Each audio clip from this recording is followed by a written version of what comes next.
Hi, I'm Meaghan Winter, and I'm the author of All Politics is Local, Why Progressives Must Fight for the States. And I came to this topic because I spent several years as a reporter for national magazines covering reproductive health and abortion rights in particular. And that brought me to a number of state capitals across the country.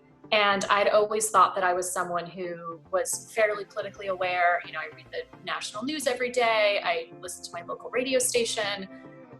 But sitting in those hearing rooms, I quickly realized that I was very ignorant. I had no idea what was going on the state level. And I realized how much happens on the state level just by sitting in these hearing rooms with the purpose of hearing about the abortion bills. I ended up hearing about things about the environment, voting rights, policing, you name it.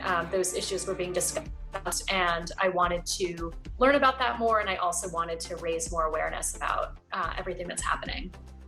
That is really what inspired me to be like, okay, this is a moment where we need to tell the public about what's happening. And I just felt this huge urgency to draw attention to how important these state races are, especially going into a year like 2020.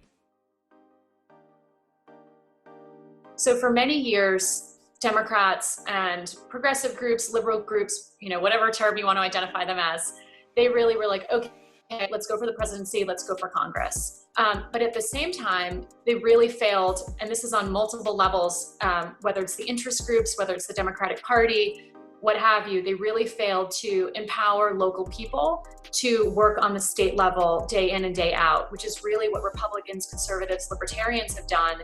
And that's part of the reason that they have been so strong in many regions of the country. It's really important to realize about working on the local level is that each of us, our efforts can go so much farther. So one of the real struggles of being an American in this moment is this, or I feel it this way, and a lot of people I've spoken to have, is a feeling that so much of this is outside of our control, this feeling that, tragedy after tragedy.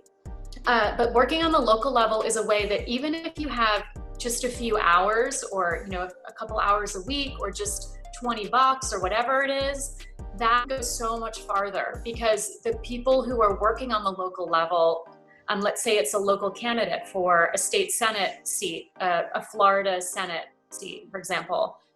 If you volunteer for a couple hours a week, you're gonna make a huge difference to that progressive candidate. Whereas if you spend a couple hours, making calls for a presidential candidate, or you donate $20 to the National ACLU or whatever your preferred organization or candidate, it's really not gonna make the same amount of difference to those kinds of organizations or candidates.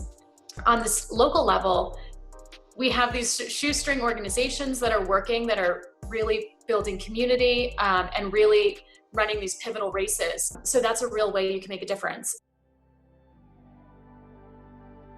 So some concrete things you can do now, because I know we're all in this moment where there's a lot of, it feels like it might be a moment of opportunity now. So what are some concrete things you can do?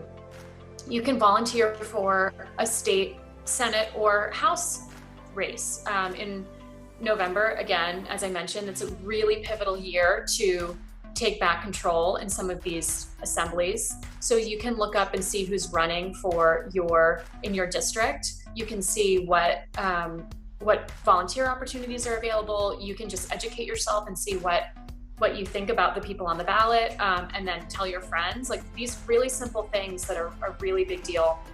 And if there's community organizations in your area, which I know there are, you can volunteer for them, see how you can support them.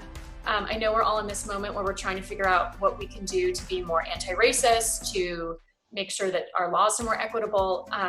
And I've had a number of people ask me recently, like, oh, what should I start? What should I do? But really, people are already there. People have been organizing for years and generations. It's really a matter of finding out where they are and what they're doing and seeing how you can tap into that.